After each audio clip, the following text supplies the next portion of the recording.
All right, what is going on, everybody? I am back with another video, and as always, it's going to be another insightful banger.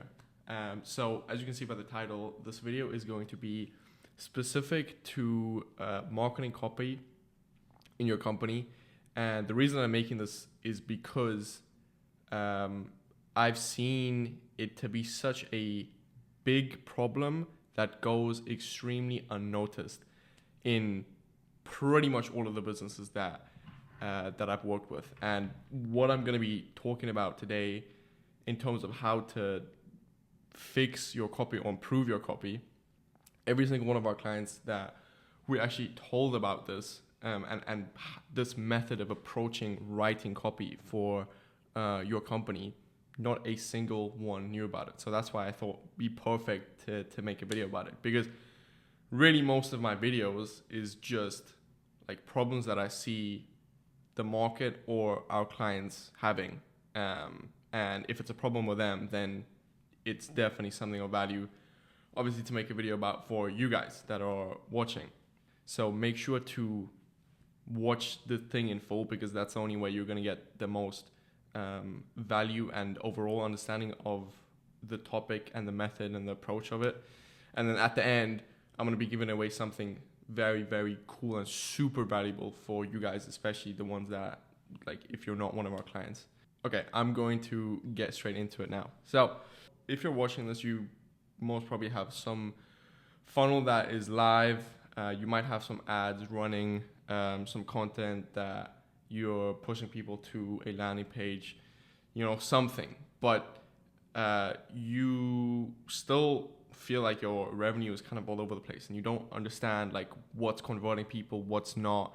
Is this copy good? You're very uncertain about the marketing copy that you have in your funnel. And even if it's not the copy, you might think like your design is off, or whatever you're using to build it is terrible, or whatever the case is. But it's most probably got nothing to do with design. I've seen some really terrible landing pages print a lot of money, and I can tell you that it's a 99% chance that it's your copy and your messaging that's causing people to drop off in your funnel. And the reason I say it's that is because in this day and age,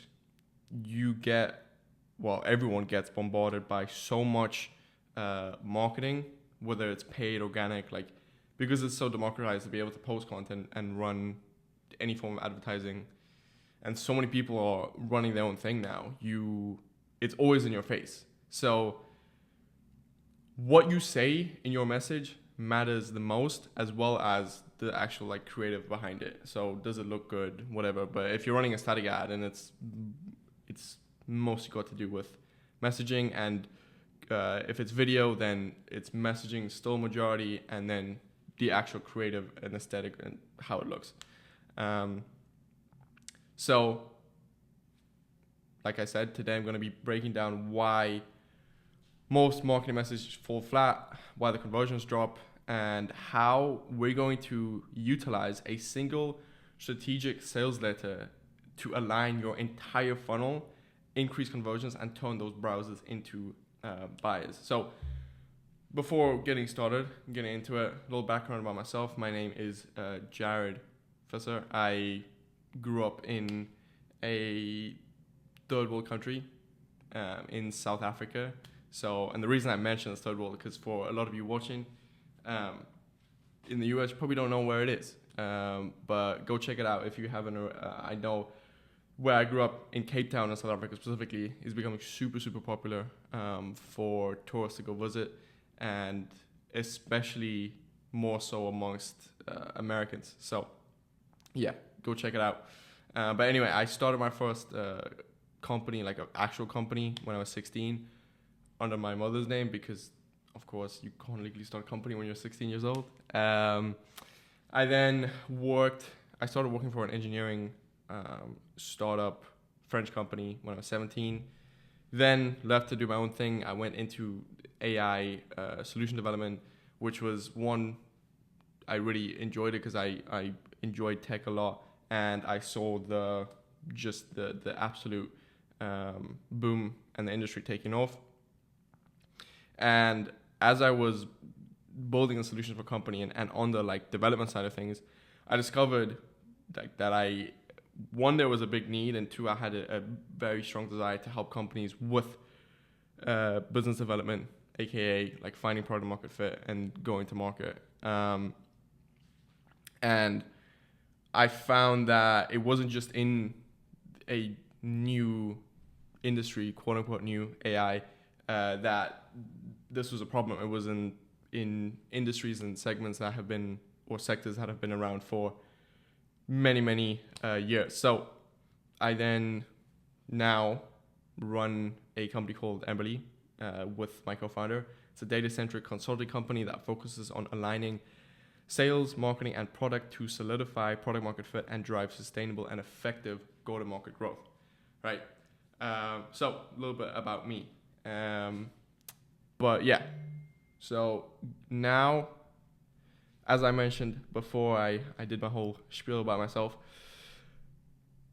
The number one reason that I see that copy is really bad and it sucks is because it's misaligned. And this is what I was talking about, the drop-off. So,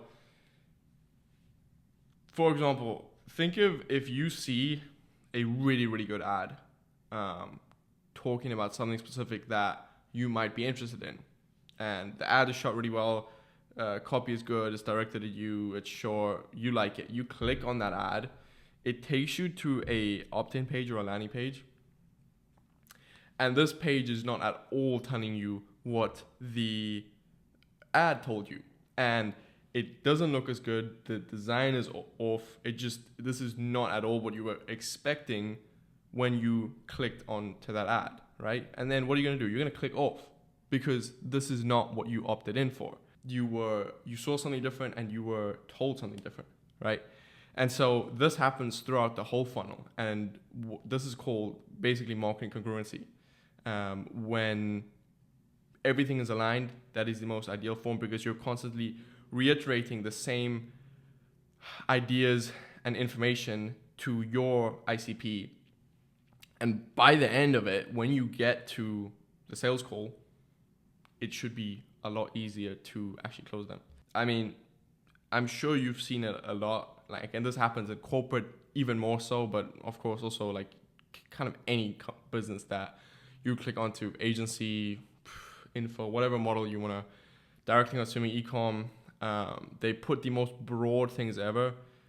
We provide innovative, scalable solutions, blah, blah, blah, modern bullshit, helping you do more. This doesn't do anything to you. This doesn't move and motivate like any buyers. Now, this being said, like companies that are really old and legacy and established, they can kind of get away with these broader terms because they already have market share in some sense just because they've been around for so long and the name is out there. But if you're new and you're starting out, you're cooked. You can't do that. you really can't. And the reason that this misalignment happens is because like there's no single centralized source of truth for your company that you're writing this from. So you're writing an ad and you're shooting an ad and then you're like, okay, well now I need to make a landing page for this ad. But then you have a different ad, you two more ads that you're writing that says something a little bit different, and you're going to this landing page and then you have another second step opt-in, and then you get to the sales call and the salesperson is saying something different. It's just like you're writing your copy and your marketing pieces in segments, right? So that's why it's not aligning.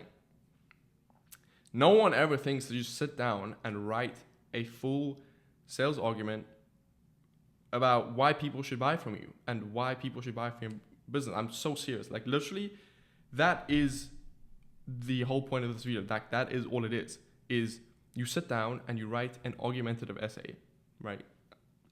I know it sounds boring, it sounds terrible, but I guarantee you if you put effort into doing that really well, the rest of your marketing copy for as long as your business and service delivery or product delivery stays true to what that initial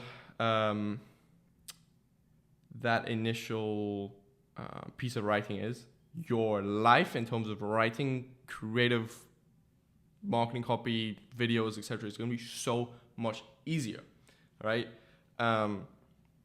You just need to sit down and write a real like strategic narrative that walks people through from problem to purchase. And as you do that, and you're finally sitting to write down, because most people in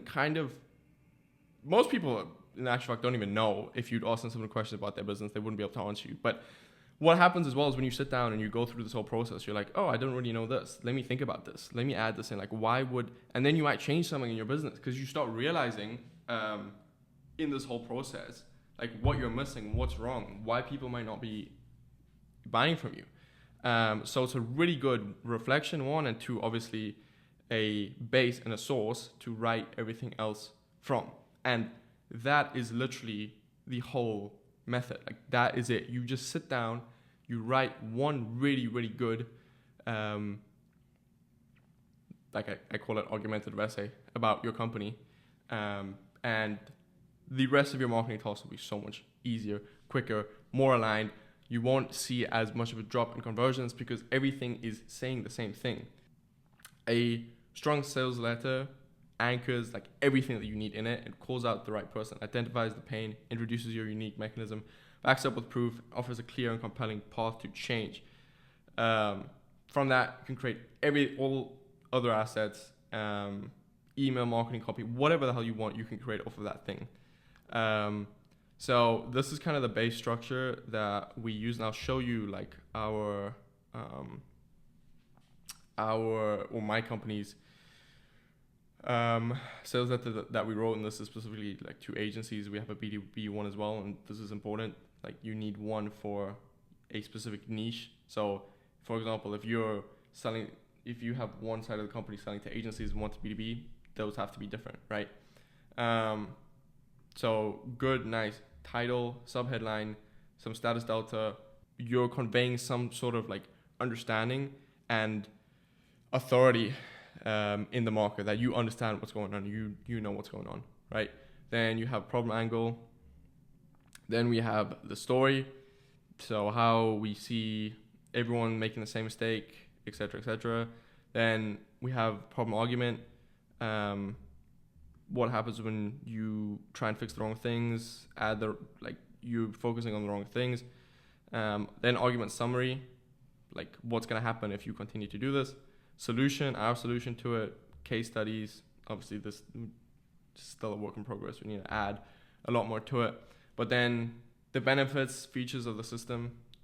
We have our offer in here as well, and then Q&A and edge cases, and then some more status delta to close off. Now, keep in mind, like this is not a structure in terms of like a full VSL. You're not going to copy this straight and write it as a VSL. This should not be a VSL. This should not be written as a VSL and flow like a VSL, right? The reason we have our offer price in here, right, or edge cases, is because this is an important part and an important factor when to keep in mind when writing the rest of your copy in your VSL, etc., etc. But you're obviously not going to mention necessarily all this in your VSL. And these Q&A edge cases are like, you have to think about the biggest objections or the most common objections that you get from people that you hop on sales calls with, and what you would say, like the best possible thing that you would say to overcome it. Because that's also one tip not a lot of people do, is instead of having some like shitty FAQ section with some generic question, you actually write the objections that prospects would most probably have and a perfect argument to combat that objection. Right? So, I mean, I'm going to give you an example. This is a client's initial VSL, and then I wrote one, took me 10-15 minutes to rewrite one based on what I understood of the company, writing a augmented sales letter and then basing this off of it. And the reason this took me 10 to 15 minutes is because I had my augmentative sales structure or augmentative written sales letter structure in place first. And then obviously just a better VSL structure, which I can also share with you guys if you want. I'll leave the docs to this, or the link to the doc in the description. So they're a coaching client helping people from doing 30 to 50K a month.